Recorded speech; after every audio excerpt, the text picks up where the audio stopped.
अस्सलामुअलैकुम रहमतुल्लाहि बरकातुहू।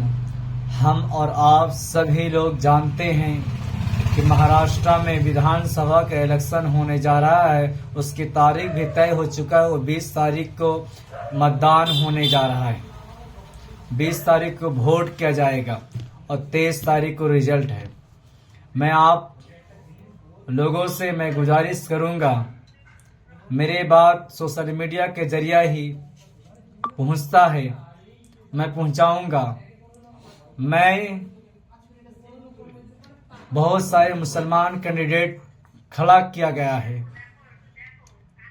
आज जितने भी हिंदुस्तान के अंदर मजहब है, सिख हो, ईसाई हो, बौद्धिस्ट हो, या हिंदू हो, या दलित समाज से हो, सबका लीडरशिप है। सिर्फ अतीम है तो वो मुसलमान है जिसका कोई लीडरशिप नहीं है।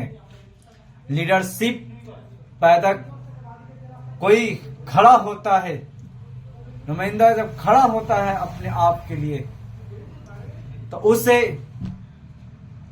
भी टीम कहा जाता है। ये उसका एजेंट है। अपने ही लोग गद्दार निकल बैठते हैं तो कैसे लीडरशिप बन सकता है हम लोग का? मुसलमानों का भी लीडरशिप होना चाहिए कि नहीं होना चाहिए? मैं ये पूछना चाहता हूं। मैं ये भी कहूंगा, मुसलमान का ही गद्दार मुसलमान होता है। मैं कैसे कर रहा हूं? मैं ये भी कहूंगा, टीपू सुल्तान को धोखा देने वाला कौन था? मुसलमान था। मीर जाफर, मीर सादिक के जैसा हाल मत कीजिए। करबला के मैदान में इमाम हुसैन को धोखा देने वाला कौन था? मुसलमान था। मगर आज के हालात को देखते हुए अपने नुमाइंदा को खड़ा करो और मजलिस इत्तेहादुल मुस्लिमीन के मैं साथ हूं और साथ रहूंगा,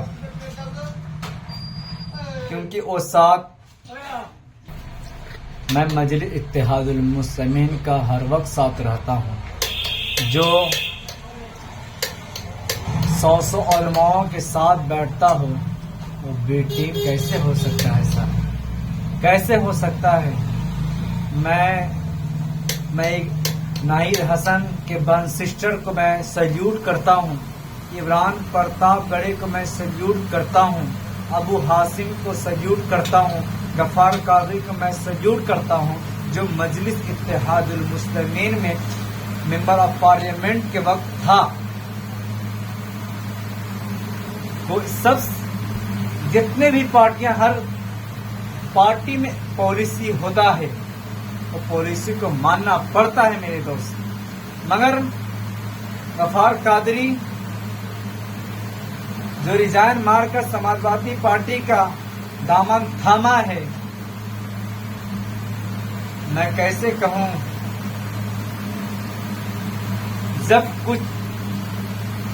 जब हमारे मजहब के ऊपर टिप्पणी किया जाता है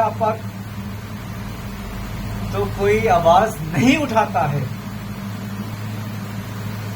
वही अहमदनगर, जहां 2013 के मुख्यमंत्री थे अखिलेश यादव, उस वक्त 40,000 उसमें हिंदू भी थे, मुसलमान भी थे, उसे बेघर किया गया था। और कुछ मेरे माँ और बहनों, मेरी बहन की शादी तय था। उस वक्त दंगों में उसके सामान जेवरात खत्म हो जाता है। वहां पे कैंपेन में कौन पहुंचा था? हमारे मेंबर ऑफ पार्लियामेंट असदुद्दीन वैसी। उसे कहा, मेरी बहन तुमसे कल की कल शादी करा। उसे जितना भी हो सका उसे मदद किया। आज तुम उसे भूल बैठे हो अहमदनगर को। आज अकबर नगर तुम्हारे आंखों के सामने है, उजड़ते हुए बस्तियां। क्या अखिलेश यादव कोई आवाज उठाया, नहीं उठाया। मैं ये कह रहा था कि विधानसभा का इलेक्शन जो महाराष्ट्र में हो रहा है, आप जोरों शोर के साथ आप वोट कीजिए और मजलिस इत्तेहादुल मुस्लिमीन के दामन को पकड़िए और उसे ताकत दीजिए जो आपके लिए आवाज उठाए, जो गोंगों की जैसा बन न बैठे, जो आपके हकूक के लिए लड़े। आप उसे वोट दें और इम्तियाज जलील साहब को, इकरा हसन हो, इमरान प्रतापगढ़ी हो, सब अपने ही मुसलमान सामने होकर हराने के लिए कोशिश किया जा रहा है। मैं अल्लाह से फरियाद करूंगा, ऐ अल्लाह तो उसे कामयाब कर दे इम्तियाज जलील को। औरंगाबाद की एक शेर तो है, उसे तो ही तो उसे नवाजा है उस दौलत से। वहां पे 28 कैंडिडेट को खड़ा किया गया और उसमें ज्यादातर 20 कैंडिडेट मुसलमान कैंडिडेट है। गद्दार कौन है भाई? एक खड़ा किया जाता तो आराम से हो जाता, जीत हासिल होता, वाइन होता, मगर अफसोस के साथ कहना पड़ता है हम खुद गद्दार निकल बैठे हैं।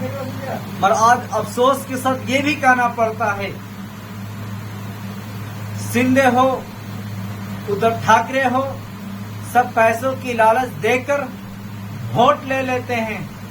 कितना दिन वो पैसा चलेगा भाई?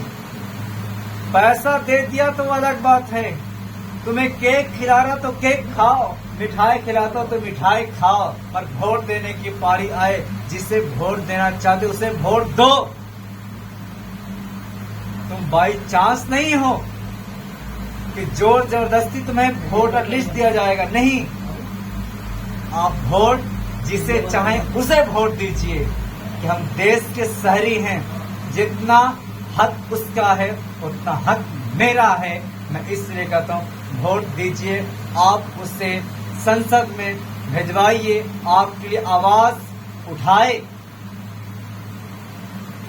वहां के जब प्रचार प्रसार हो रहा था तो वहां असदुद्दीन वैसी साहब को नोटिस दे दिया जाता है।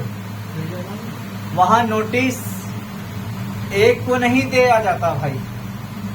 यहाँ के हकूक सबके लिए बराबर है तो सबको नोटिस दीजिए, मगर ऐसा नहीं, सिर्फ मुसलमानों को मजलिस इत्तेहादुल मुस्लिमीन के अध्यक्ष उसे थमा दिया जाता है नोटिस, जो मंच पे बैठे होते हैं।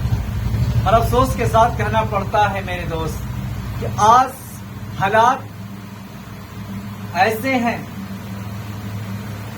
मैं कहूंगा आप उसे भूल जाइए और मुत्तहीद होइए। आप मुत्तहीद होकर एक साथ चलेंगे तो आपको कोई बाल बिखा भी नहीं कर सकता। आज मैं आपको बताना चाहता हूं, मगर बहुत वक्त हो चुका है। मैं यहीं पे अपने बात को विराम करता हूं, खत्म करता हूं। मेरे दोस्त,